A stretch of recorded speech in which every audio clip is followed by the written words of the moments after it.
Assalamualaikum warahmatullahi wabarakatuh. Waalaikumsalam warahmatullahi wabarakatuh. Baik, halo anak-anak, selamat pagi menjelang siang ya. Gimana kabarnya? Baik. Alhamdulillah. Ya, apakah masih semangat semua?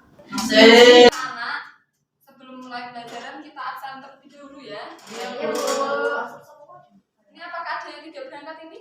Siti Sama masuk. Oh, Siti. Oh, iya. Siti. Ya, Siti kenapa tidak berangkat lagi? Mampu, cuma oh ya. Ada yang nggak berangkat lagi? Sudah, Bu.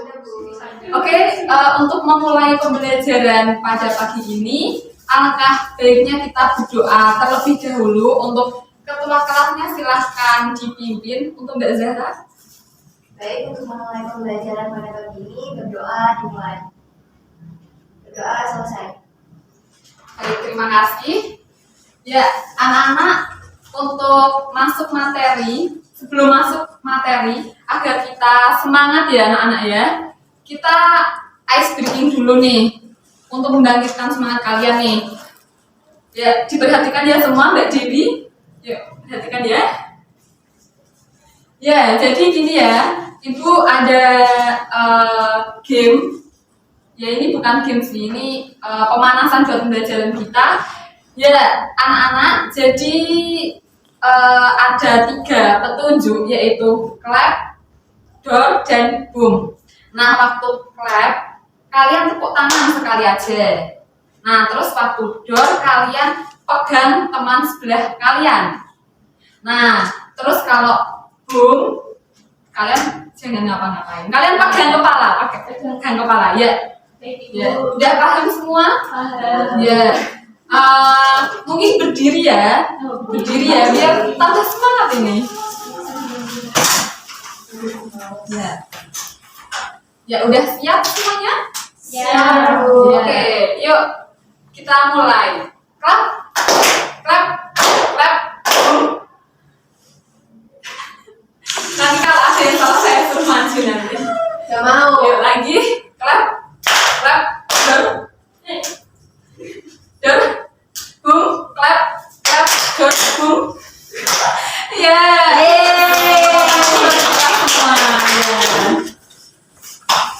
Oke. Jadi udah semangat ya semua.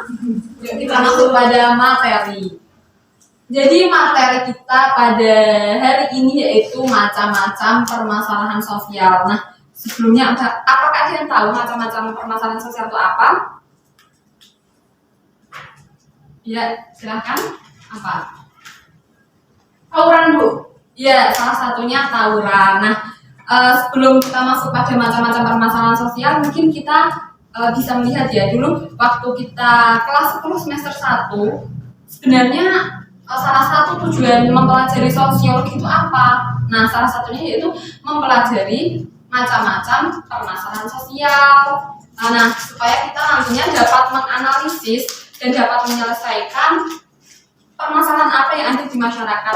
Itu nah, kemudian masuk pada tujuan pembelajaran ya.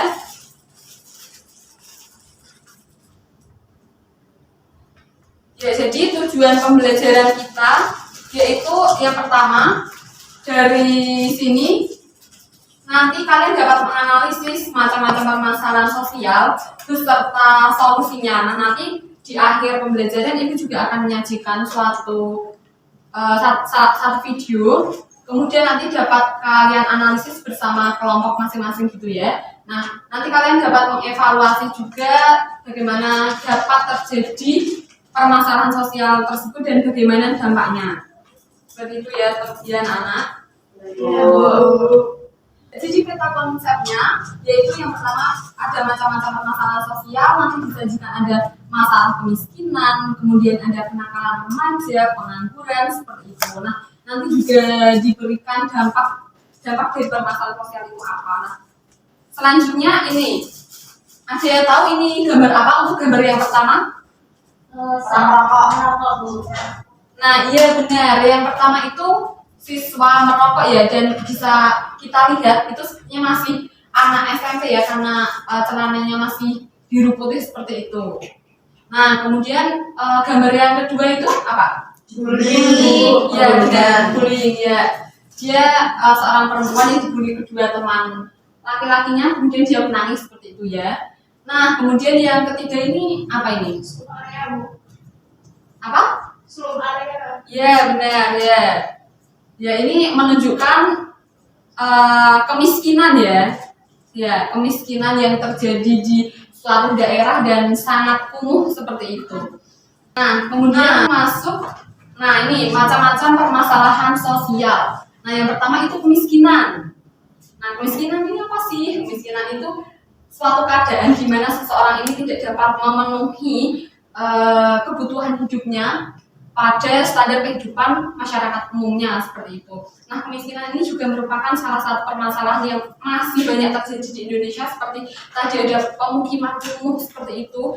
Nah, kemiskinan ini akan berdampak pada permasalahan sosial lainnya seperti permasalahan pendidikan, kemudian juga permasalahan kesehatan. Karena apa? Biasanya mereka orang-orang miskin, mereka itu tidak memiliki hak atau mereka tidak memiliki suara seperti yang tinggi. Nah, apakah bisa dipahami? Bisa itu.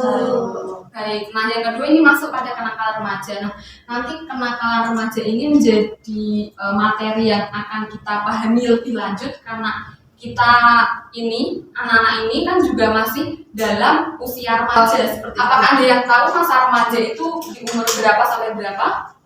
Umur 12 sampai 19 itu. Oh iya, 12 sampai 19. Oke, Mbak Sevi 12 sampai 19. Oke, Mbak Dewi? Umur 13 sampai 19. Oke, Mbak Dewi 13 19. Nah, sebenarnya umur ini menjadi patokan juga mereka dikatakan sebagai remaja seperti itu. Kenakalan remaja itu disebabkan oleh dua faktor, yakni faktor internal dan faktor eksternal. Nah, faktor internal ini merupakan faktor dari dalam diri seorang individu tersebut. Nah, apa aja sih? Yang pertama yaitu krisis identitas dan yang kedua kontrol diri yang lemah. Nah, di sini para remaja itu masih mencari jati dirinya. Mereka. Nah, apakah ada yang mau ditanyakan? Cukup, Ibu. Ya, oke ya. Kemudian faktor eksternal. Faktor eksternal ini merupakan faktor berasal dari luar remaja tersebut. Yang pertama ada keluarga dan perceraian orang tua. Di sini keluarga merupakan pendidikan. Apakah bisa dipahami? Bisa, Bu. Ya. Nah, kemudian ini masuk pada dampak permasalahan sosial. Nah, dampak permasalahan sosial ini sebenarnya apa saja? Nah, ini Ibu memberikan contoh ada 3. Yang pertama yaitu meningkatkan angka kriminalitas, kemudian kesenjangan antara orang kaya dan orang miskin, dan munculnya perilaku menyimpang. Jadi, meningkatkan kriminalitas ketika seorang remaja sudah terpengaruh pada hal-hal yang buruk seperti itu ya. Nah, kemudian yang kedua ada kesenjangan antara orang kaya dan orang miskin, yaitu pada permasalahan kemiskinan tadi seperti yang saya jelaskan seperti itu ya.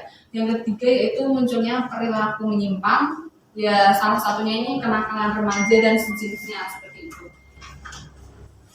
Nah, kemudian masuk, ini sebelumnya apakah ada yang bertanya dulu sebelumnya?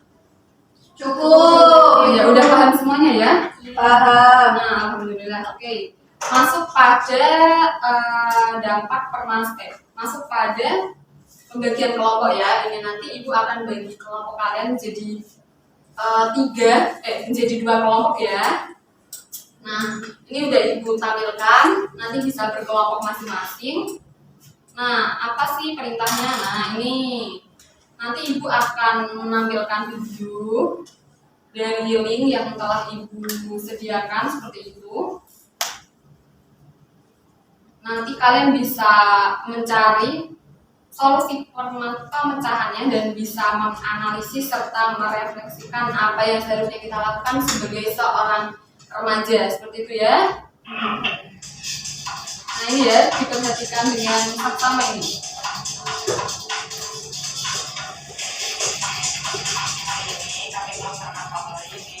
Masalah minat. Belajar karena sebetulnya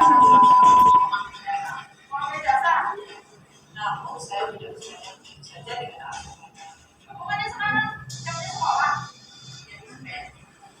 ada sebagainya kan kalian harus bawa surat izin kalau keluar. Nah kalian kan pegang surat izin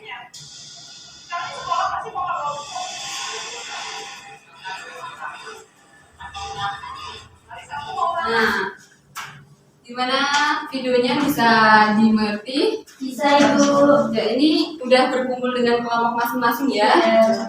Ya, ini Ibu bagi data videonya, nanti bisa kalian tulis di sini ya hasil diskusinya.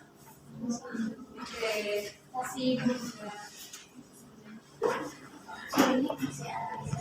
oke, oke, nulis sisi.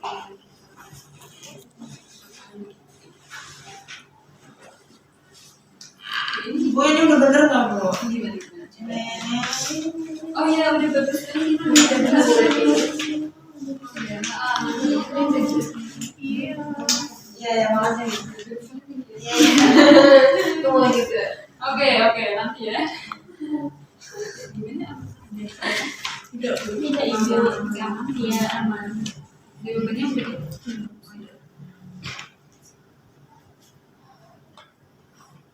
Baik, anak-anak apakah sudah selesai? Sudah Ibu. Ya, baik. Untuk perwakilan kelompok ya, kelompok 1 dan 2 silakan maju. Untuk perwakilan kelompok 1 silakan, yang mau maju siapa? Saya Bu. Oke, Mbak. Biar silakan. Oke. Ya. Ya, ini Mbak Safiana. Ini sendirian. Oh iya. Ya, berarti sendiri. Iya enggak apa-apa. Oke, ya. Ini ya. Kita saksikan kelompok 2 ini, perwakilan dari kelompok 2 ya. Yuk, silakan. Assalamualaikum warahmatullahi wabarakatuh. Waalaikumsalam warahmatullahi wabarakatuh. Saya perwakilan dari kelompok 2 ingin menyampaikan hasil diskusi dari kelompok kami. Keluarga merupakan pengaruh yang kuat untuk sekian presentasi dari saya.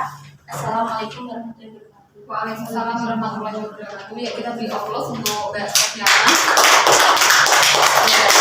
Ya, tadi yang disampaikan oleh kelompok 2 juga ya, salah satunya yaitu lemahnya kontrol pada keluarga seperti itu, karena di sini orang tua memiliki peran yang sangat banyak terhadap pembentukan karakter remaja seperti itu ya. Nah, kemudian selanjutnya kelompok 1 silakan perwakilannya. Oke, baik Hidayat. Assalamualaikum warahmatullahi wabarakatuh. Waalaikumsalam. Saya akan mempresentasikan hasil diskusi kelompok kami tentang video tadi. Jadi teman seusia menjadi sebab paling utama remaja dalam melakukan penyesuaian presentasi dari saya. Terima kasih. Ya, tepuk tangan untuk Mbak Hidayat. Ya, dengan seperti yang disampaikan oleh kelompok satu tadi, teman seusia gitu ya, teman sejawat ini sangat mempengaruhi gitu. Nah, ketika ada 3 kelompok tadi, mungkin ada salah satu yang mengajak atau membolos seperti itu. Nah, kemudian dia juga ikut-ikutan temannya karena mungkin ingin diakui di kelompok tersebut seperti itu ya. Dari video tadi terdapat 3 anak remaja yang masih sekolah seperti itu. Seharusnya mereka mengikuti pembelajaran di kelas, tetapi justru mereka membolos seperti itu.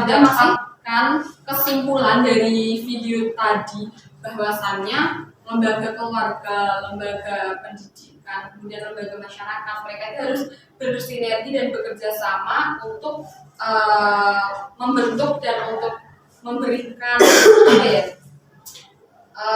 suatu dorongan kepada remaja agar mereka melakukan hal-hal yang positif. Gitu. Nah, di sini pihak orang tua dan guru harus mampu berkolaborasi untuk mengawasi anak-anak mereka seperti itu. Nah, kemudian era teknologi juga tadi bahwa mereka sudah menggunakan ponsel, kemudian tidak adanya pengawasan dari orang tua maupun guru sehingga mereka melihat video-video yang tidak seharusnya dilihat seperti itu. Nah, itulah kesimpulan yang dapat kita ambil. Saya mendapatkan satu quotes dari seorang tokoh legendaris juga dari Indonesia, yaitu Bapak B.J. Habibie, bahwasannya generasi muda ini tulang punggung dan pundak bangsa seperti itu. Nah, sebagai generasi muda, kalian juga seharusnya dapat masuk ke lingkungan yang baik, seperti mengembangkan mungkin bakat minat kalian dan mengikuti berbagai ekstrakurikuler seperti itu ya. Semoga dari pembelajaran ini kita dapat menjadi generasi muda yang unggul dan lebih baik dari sebelumnya. gurunya. Seperti itu ya anak-anak ya. Jadi silakan untuk ketua kelas membimbing doa. Untuk mengakhiri pembelajaran hari ini, berdoa mulai. Berdoa selesai. Ya, terima kasih. Terima kasih juga untuk semuanya. Sekian dari Ibu. Semoga nanti minggu depan kalian masih mengingat ya materi ini ya, karena masih ada kaitannya untuk materi selanjutnya. Seperti itu ya. Sekian dari Ibu. Kurang lebihnya mohon maaf. Wassalamualaikum warahmatullahi wabarakatuh. Waalaikumsalam warahmatullahi wabarakatuh. Terima kasih. Terima kasih.